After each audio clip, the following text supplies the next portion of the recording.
Seja bem-vindo a mais uma aula de liderança cristã. Estamos diante de um grande desafio, o desafio de sermos líderes para uma igreja predominantemente jovem. Digo uma igreja predominantemente jovem, olhando não necessariamente as estatísticas das igrejas ou de algumas denominações, mas olhando as estatísticas mundiais.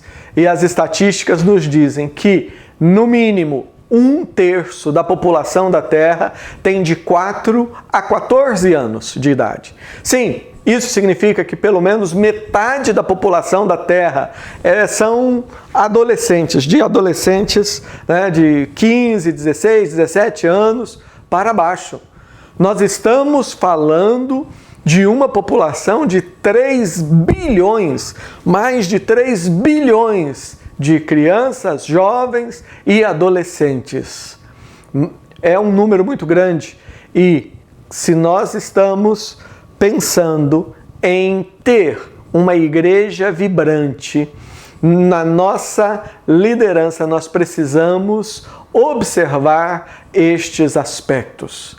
A presença dos jovens é fundamental.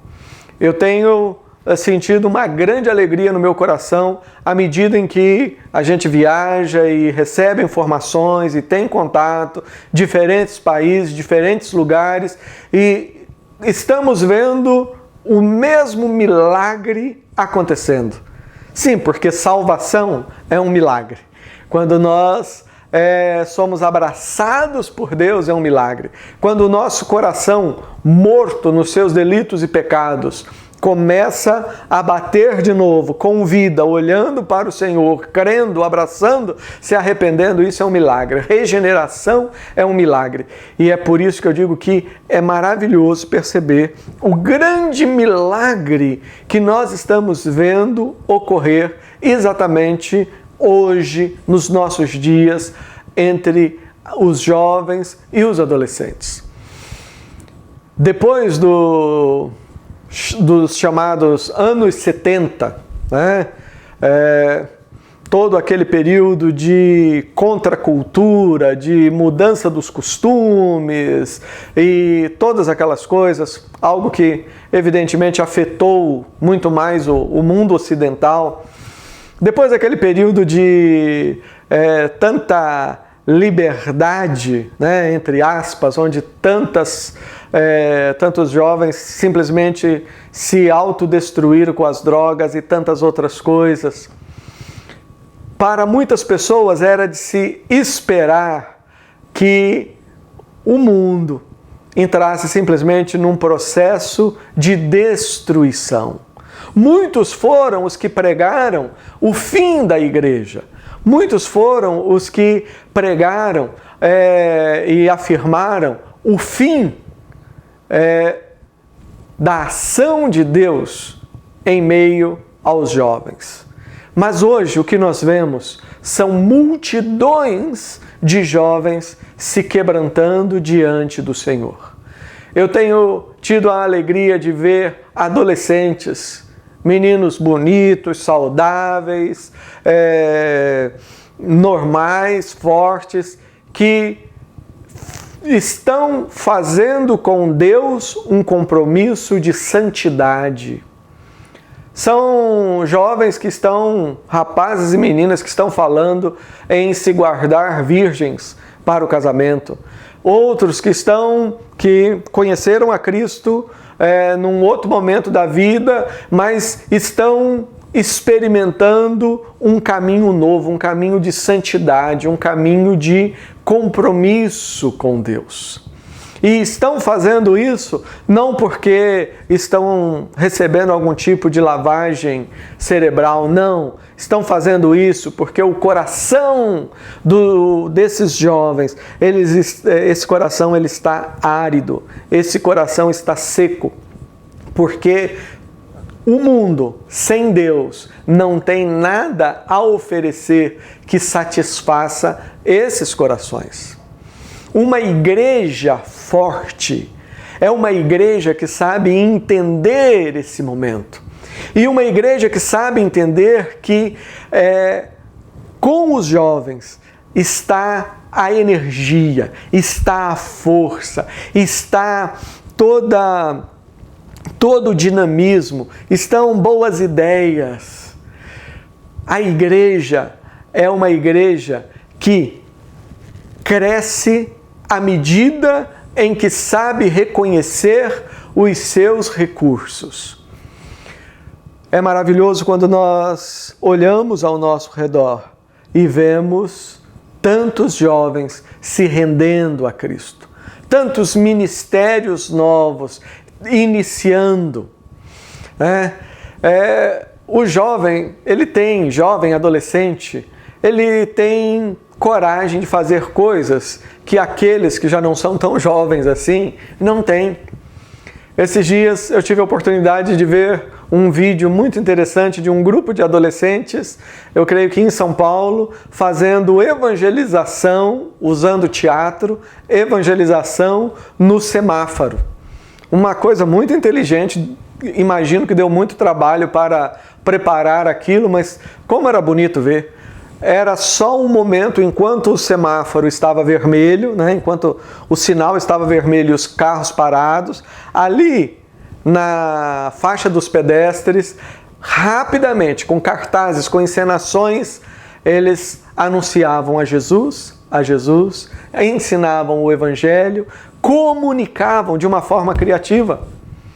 Eu tenho dificuldade de imaginar pessoas já mais idosas tendo a energia para fazer isso. Eu sei, os idosos, como nós vamos ver na aula seguinte, são uma preciosidade, com eles estão a experiência, mas eu tenho dificuldade de imaginar uma pessoa idosa passando o dia inteiro, debaixo do sol quente, ali no asfalto, com todo aquele movimento, e conseguindo passar o dia inteiro falando de Jesus. Os jovens, eles são preciosos porque eles fazem parte dessa nova geração. Quando eu penso no mundo hoje, eu tenho na minha memória lembranças da década de 60, da década de 70, da década de 80, e graças a Deus, Deus me deu a graça de conseguir me adaptar e de continuar assimilando e conhecendo e procurando entender o máximo, o melhor, essa nova geração. Porque a comunicação, ela precisa acontecer. Mas quando eu converso, por exemplo, com uma pessoa de 15 anos, de 20 anos, uma pessoa comprometida com Deus, uma pessoa que tem Jesus, eu percebo que aquilo que eu posso fazer é auxiliá-lo a entender melhor a Bíblia, aconselhá-lo em uma ou outra coisa, mas eu percebo que a capacidade que ele tem de alcançar os seus iguais, a capacidade que um menino de 15, 16, 17 anos tem de alcançar outros da sua idade é muito maior do que a que eu possa ter. Os jovens são um capítulo à parte quando falamos em liderança cristã. É por isso que precisam ser valorizados. É por isso que precisam ser amados. É por isso que precisam ser estimulados. E você que é jovem e está fazendo esse curso, você precisa olhar para si mesmo com aquele mesmo carinho, com aquele mesmo amor que Deus tem quando olha para você. Deus olha para você de uma forma muito especial. Deus tem no livro dele a sua história escrita.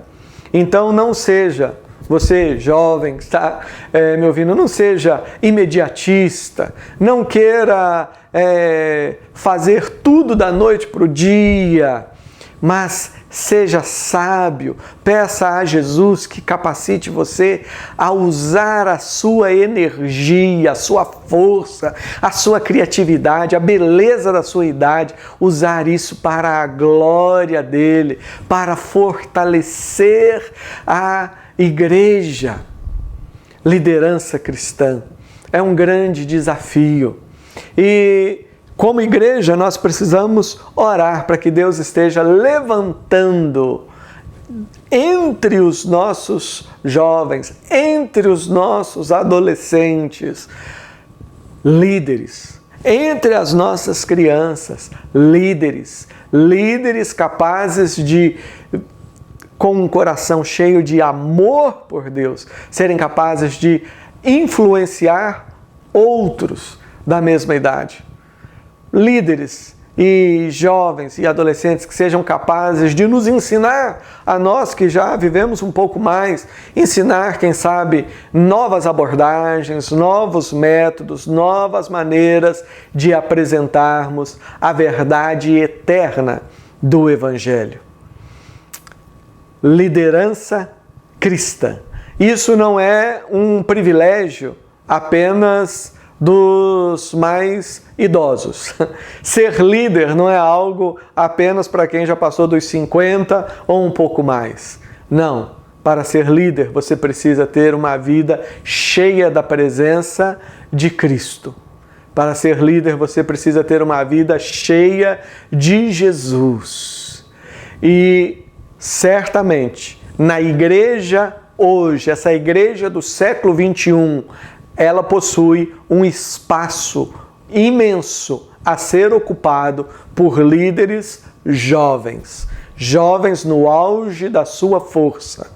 Não apenas força física, mas jovens que, caminhando com Jesus, sejam cheios também dessa força e dessa sabedoria que vem do alto. Como disse João, jovens, filhinhos, eu vos escrevo porque sois fortes e tendes vencido o maligno. O texto desta noite é 1 João capítulo 2, versículo 14. 1 João 2, versículo 14.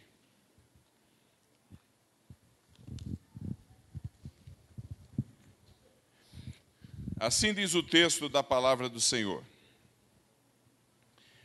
Filhinhos, eu vos escrevi, porque conheceis o Pai.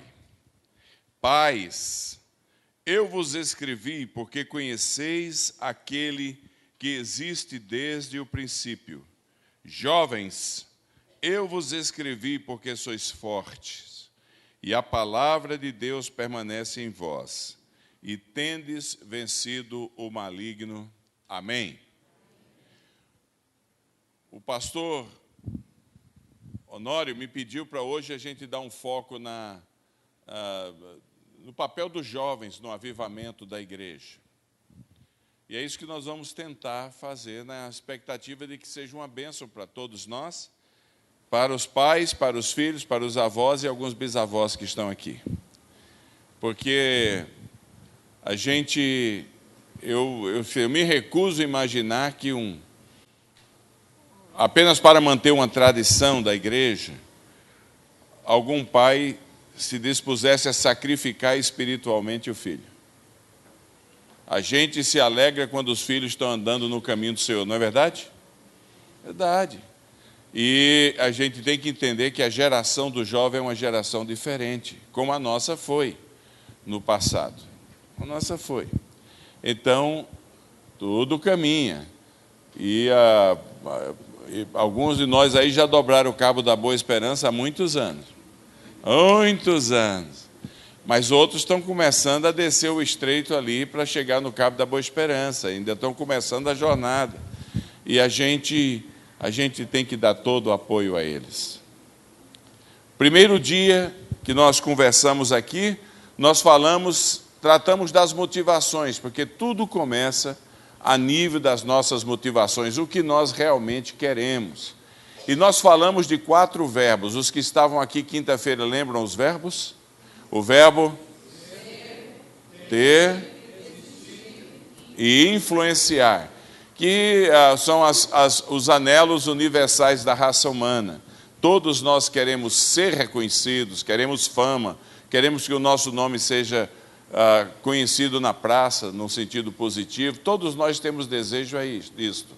Todos nós queremos ter alguma coisa, ter uma família, ter propriedades. ter tranquilidade, ter segurança, ter propósito. Todos nós queremos existir, pertencer, viver uma vida estável.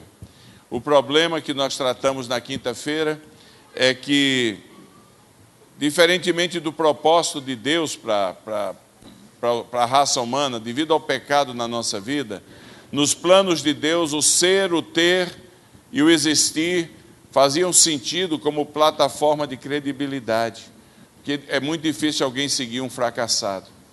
Mas a gente sendo, a gente tendo e a gente existindo e sendo bem-sucedido na vida, não tem nada errado querer ser próspero na vida. As pessoas tendem a dar mais ouvido a gente, a nos tornarmos, a considerarmos fontes mais assim, de credibilidade. O problema é que com o pecado nas nossas vidas, a gente quer ser, quer ter e quer existir para influenciar, é verdade, porque viver é influenciar e ser influenciado, mas para influenciar pessoas, para que nos ajudem a ter mais, ser mais e existir mais. Nós somos muito centralizados em nós mesmos, nós somos os descendentes evoluídos do quero-quero. É uma coisa tremenda, a gente só pensa na gente, isso é a marca do pecado. Nos planos de Deus, Ele quer tratar com a gente para que a gente faça o nosso melhor, para que nós sejamos os mais bem-sucedidos, os mais prósperos possíveis, não há problema, mas para que a gente seja tudo isso, para que a gente possa abençoar outras pessoas, influenciar outras pessoas. Quando chegaram os ricos para João Batista e perguntaram: que fazemos para provar que nos arrependemos? João Batista disse: fica com uma capa, meu filho. Quer dizer, não abra mão do seu conforto. Mas se você tem uma segunda, já tem o suficiente, dê a quem não tem. Ajude os outros, abençoe os outros. Então, tudo começa a nível das nossas motivações. E a gente viu que é a única maneira de alterar o DNA nosso, para chegarmos à restauração, à vida saudável espiritualmente, e a vida saudável motivacionalmente, é quando a gente descobre quem a gente é em Jesus Cristo e para o que Jesus Cristo nos chamou e nos abençoou. Ontem, nós já tratamos sobre um segundo aspecto que abordamos aqui, foi o que acontece. A gente acerta as nossas motivações, restaura o nosso DNA. O que acontece? Que sinais se nota na igreja? Que sinais se nota nas nossas vidas de que algo de Deus está para acontecer? Lembra disso? E foram 5 sinais pelo menos. Alguém lembra os 5 sinais ou não? O primeiro, a oração comunitária. Estarmos juntos, temos prazer em estarmos juntos orando, porque cria uma expectativa especial da ação de Deus no nosso meio, na nossa vida. O crente solitário é uma dureza. A gente não foi criado para isso. A gente tem que ter prazer em estarmos juntos. Vimos isso em Atos capítulo 2. Qual foi a segunda? Então, a oração comunitária é a premissa básica do avivamento. Qual foi a segunda marca? O estudo da palavra. O aprofundar-se no estudo da Bíblia traz o equilíbrio necessário ao avivamento. Senão vão acontecer muitas coisas meio estranhas e por falta de discernimento, a gente perde o vigor, a vitalidade e o momento. A terceira coisa, qual foi? A pregação da palavra é o que garante a expansão do movimento de avivamento. É compartilhar com os outros o que Deus está fazendo. É não ter vergonha de falar do Evangelho para os outros. É não ter vergonha de ser um testemunho. Falamos nisso aqui. O quarto sinal de que algo de Deus está começando a acontecer entre nós, qual foi? A pureza. A pureza. Deus não aceita ajuntamento solene com iniquidade. Se a gente realmente quer de Deus uma coisa nova, se nós anelamos para a nossa igreja e para a nossa vida, a vida em abundância que Jesus Cristo nos dá, ela passa assim, absolutamente pela realidade de que a gente tem que rever nossa vida. A gente tem que rever os nossos caminhos, a deixar os caminhos maus, que são caminhos de morte, e pedir a Deus transformação nas nossas vidas e vigor para levar adiante. Estudamos a história de Ananias e Safira ontem. em Atos capítulo 5. E finalmente a gente viu que qual foi o último sintoma que tratamos? O louvor e a adoração. Quer dizer, está ali, rapaz? O pessoal olhando ali. Então, o louvor e a adoração, parar de reclamar, começar a dar mais graças a Deus, porque Deus ainda hoje, não foi só no Antigo Testamento, ainda hoje Ele habita no meio dos louvores. Então a gente viu as motivações e a gente viu as marcas. Agora a gente vai ver a força as funções de cada um de nós aqui nesta igreja, para que o avivamento, quando acontecer, a gente saiba a função de cada um de nós. Escrevendo aos irmãos judeus, no caso aí, o escritor João, ele diz assim uma coisa muito interessante. Ele diz que na igreja, e na igreja saudável, há dois grupos básicos de pessoas. Há o grupo dos que têm muita experiência e há os grupos dos que têm muita vitalidade. Então, o grupo dos que têm muita experiência são os irmãos mais idosos, que ele chama aí de pais. Não é bonito o termo que usa? Pais. Pai é alguém que cuida, pai é alguém que zela, um bom pai. Pai é alguém que se interessa pelos filhos. E ele diz assim: pais, eu vos escrevi, porque vocês conhecem aquele que é desde o princípio. Há um tesouro de experiências que é loucura tentarmos desprezar. E esse tesouro de experiências e conhecimento normalmente encontra-se nas pessoas mais idosas da igreja. Houve um rei que tentou desprezar os mais idosos e deu ouvido só ao conselho dos mais jovens. E Israel entrou pelo cano, dividiu-se com Roboão e Jeroboão e nunca mais foi o mesmo. Tornou-se enfraquecido. Então, há todo esse tesouro de conhecimento. Olha, há um caso na história das missões vivido nas Filipinas. Os missionários luteranos encontraram uma tribo do período da Idade da Pedra. Ela vive nas florestas de Mindanao. Uma tribo formada de 100 pessoas. 100 e poucas pessoas. E eles foram para lá, isso virou um caso de estudo na antropologia, muito famoso. Foi chamado o caso do machado de pedra. Foi isso. Eles chegaram lá naquela tribo, os primeiros missionários, cheios de boa intenção, mas sem muito treinamento transcultural, só na motivação.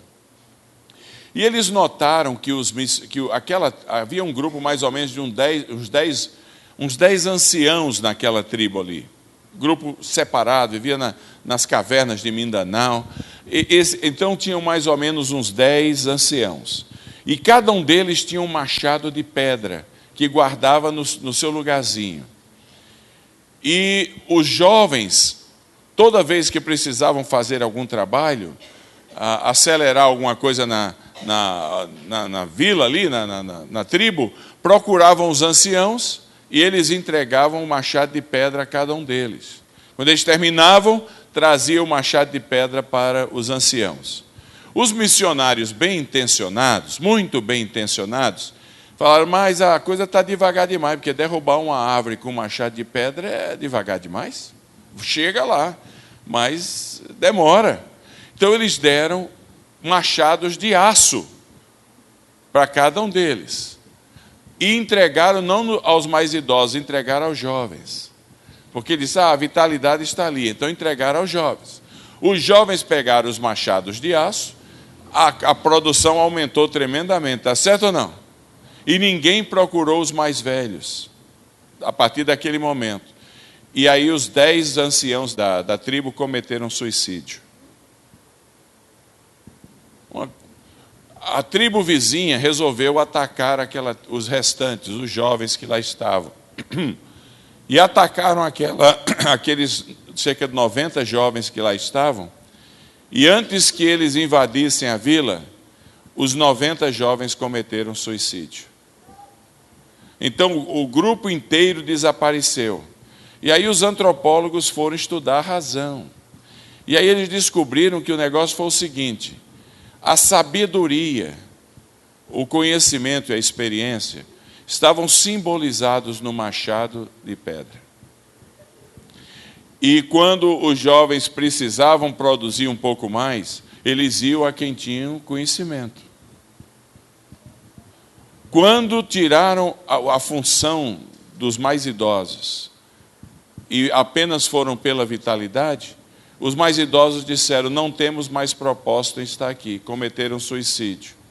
Quando a tribo vizinha invadiu para guerrear com eles lá, e se aproximou do local onde eles estavam, eles procuraram pela sabedoria dos mais idosos o que fazer.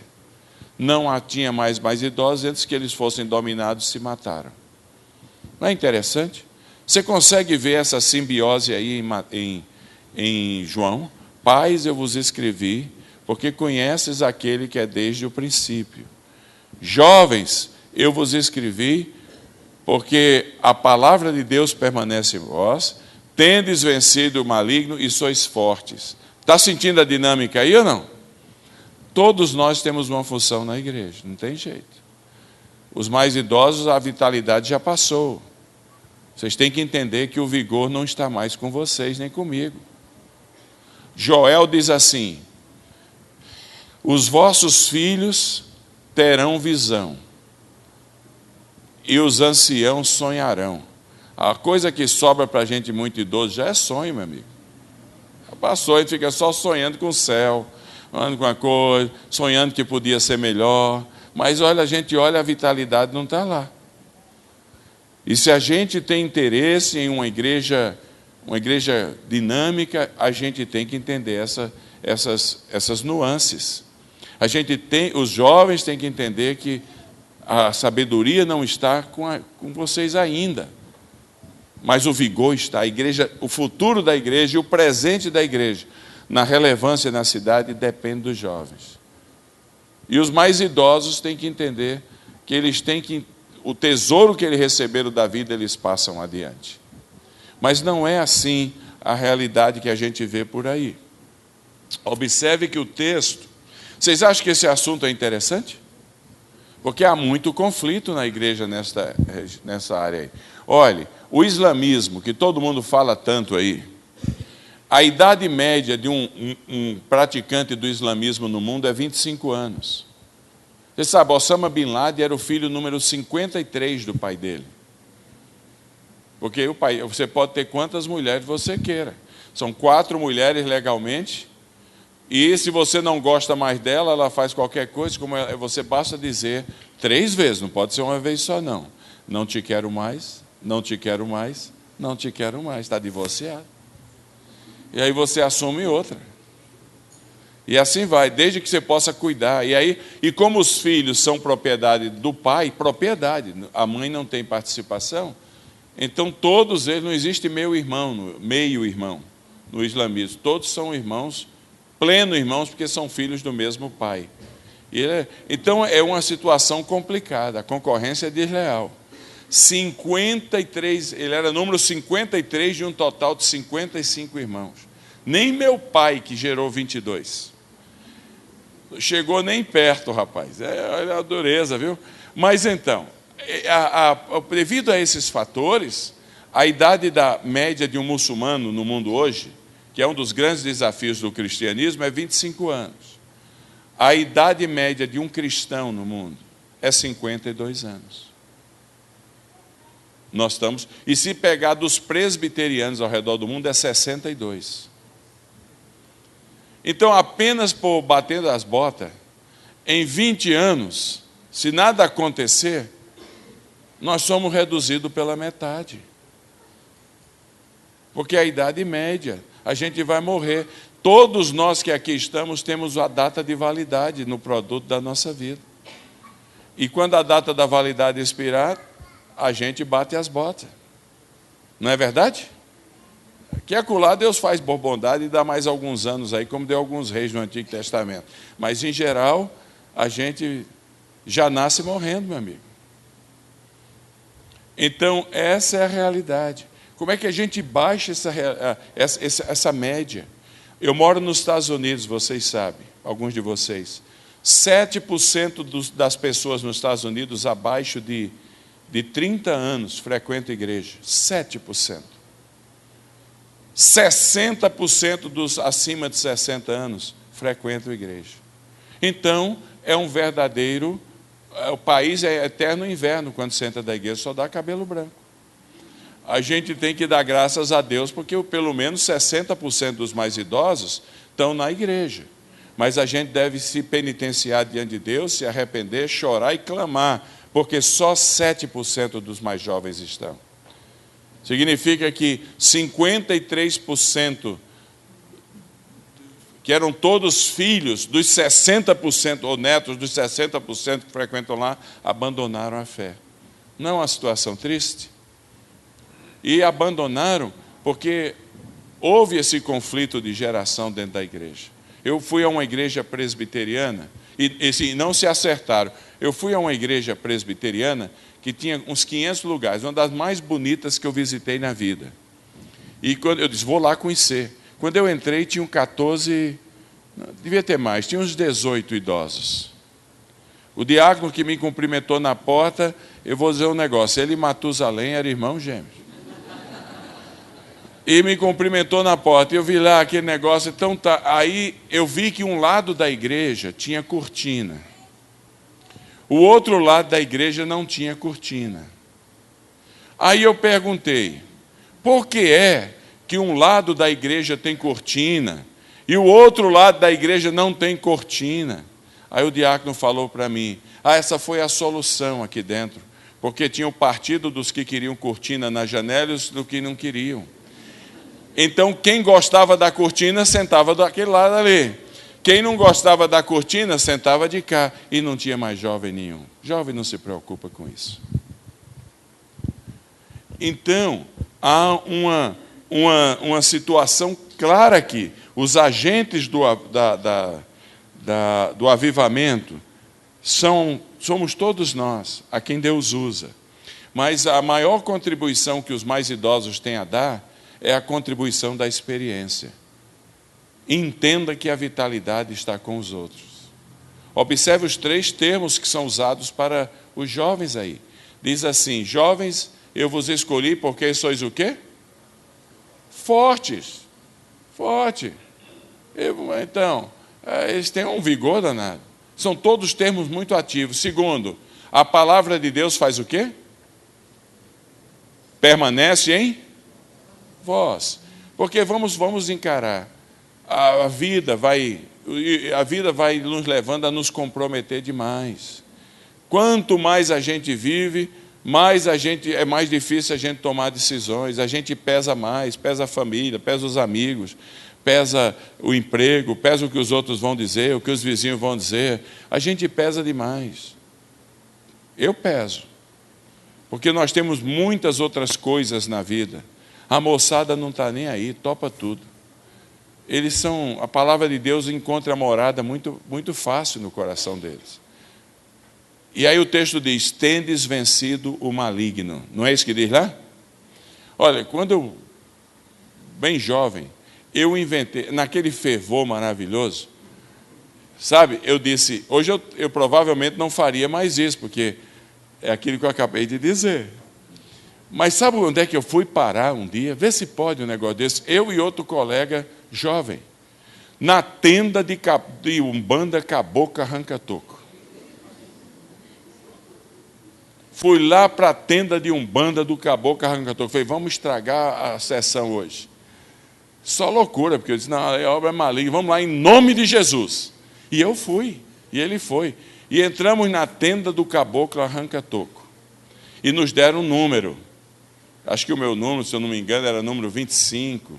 O dele era 26. E um lugar para a gente sentar. E tinha um quadrado lá no chão, lá, cimentado, e um cara sentado com uma garrafa de pinga de lado, uma capa preta por dentro vermelha.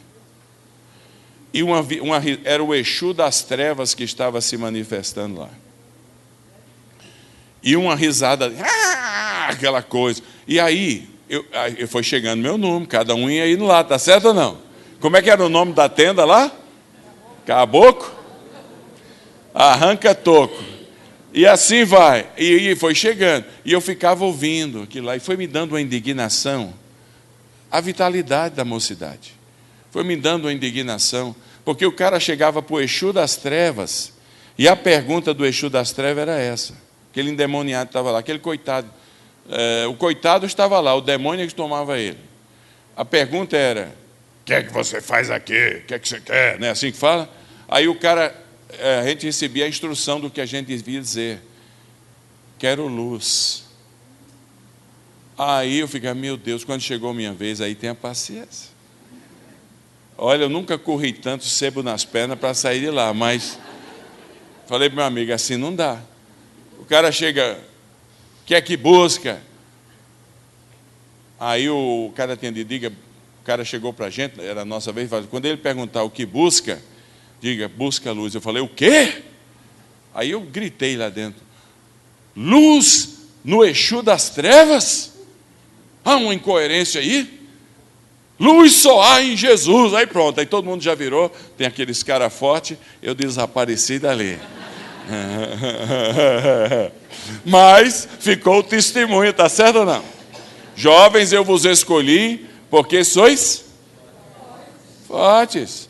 A palavra de Deus permanece em vós, e tendes vencido o maligno. Você faria isso mais antigo aqui? Faria nada, nem eu hoje.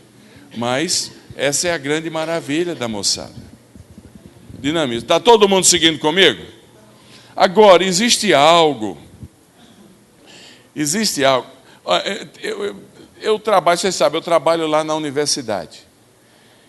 E nós temos a faculdade de enfermagem lá. E fizemos parceria com o hospital da cidade, lá de Nyack, na Grande Nova York. E o tesoureiro do hospital é presbítero de uma igreja presbiteriana, reformada lá na cidade, linda, linda mesmo, sabe? Aquele estilo suíço, ela foi organizada antes que os Estados Unidos fossem independentes, por aí você tira. E por não sei carga d'água qual foi, ele soube que eu era pastor. E eu, na universidade, não estava pastoreando igreja nenhuma, uns 4 anos atrás. E mandou um e-mail para mim. Você gostaria de ser um pregador na nossa igreja? Estamos sem pastor. Aí eu falei, nunca tinha entrado na igreja, mas passa muito, o carro passa na frente, falei, deve ser linda aqui. Levou 2 domingos por mês, porque eu viajo muito. Eu, tá bom, eu fui muito imprudente, eu devia ter ido visitar primeiro. Porque eu cheguei lá na igreja, todo entusiasmado pela primeira vez, para o culto inicial, onde eu ia pregar por um ano inteiro, 2 domingos por mês. Eu chego lá, havia 23 pessoas. A mais nova tinha 78 anos. Como eu dei graças a Deus por ser pastor de uma igreja perto do céu. 78 anos. Você tem que dar graças a Deus pelos aqueles que estavam ali. O coral tinha 8 vozes. Um dia teve um dueto, ela com 95 e ele com 87. E cantaram bem, porque o povo bom, viu? Mas todos os dias cerca de 100 mil pessoas passam na frente da igreja e não tem um jovem na igreja. Porque todos eles perderam os filhos e os netos. Não tem mais ninguém no evangelho. Porque eles sedimentaram, entendeu? Não entenderam que nos planos de Deus, para nós mais idosos, está a experiência, mas a vitalidade não está com a gente. E eles começaram a proibir as coisas dos moços na igreja, a igreja foi esvaziando. Foi esvaziando, esvaziando. Hoje ninguém entra lá, nem a pau. É uma coisa tremenda, e assim vai.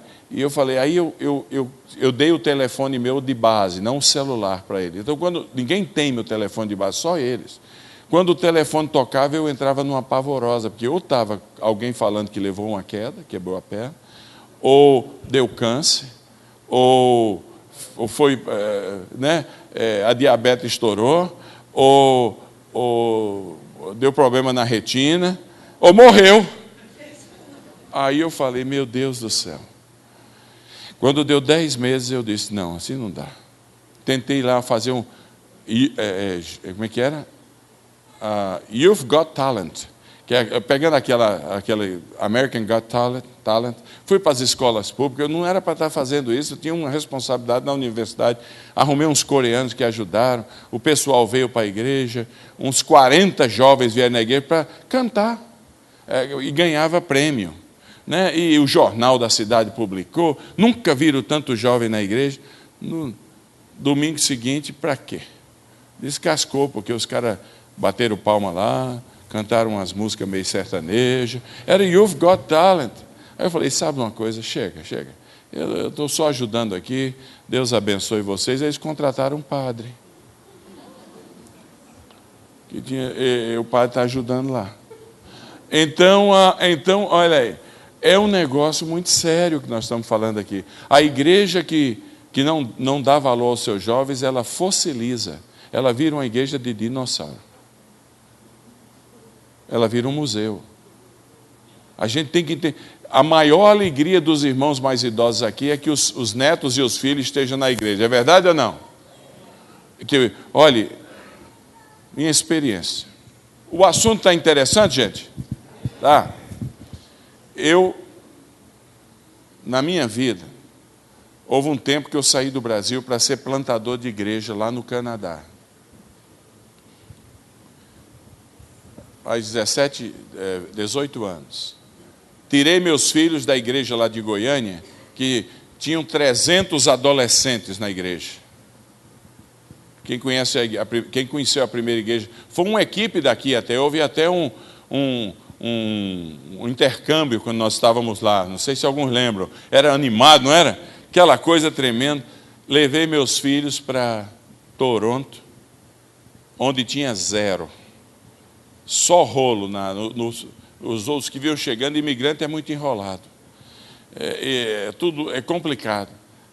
E meu filho começou a se acompanhar de más companhias. Nunca entrou em drogas, graças a Deus, pelo menos que eu saiba, mas as companhias na escola pública começaram a ficar complicadas. Eu entrei em pavorosa. Eu senti que eu estava perdendo meu filho do meio. Alguns de nós já passaram por essa experiência, não é? Minha esposa angustiada, porque aí termina afetando tudo na gente. E eu disse, meu Deus, que coisa tremenda. O Timóteo, meu filho querido, com essas más companhias, e depois que começa com a má companhia, você fala alguma coisa, você está sempre errado, não é assim?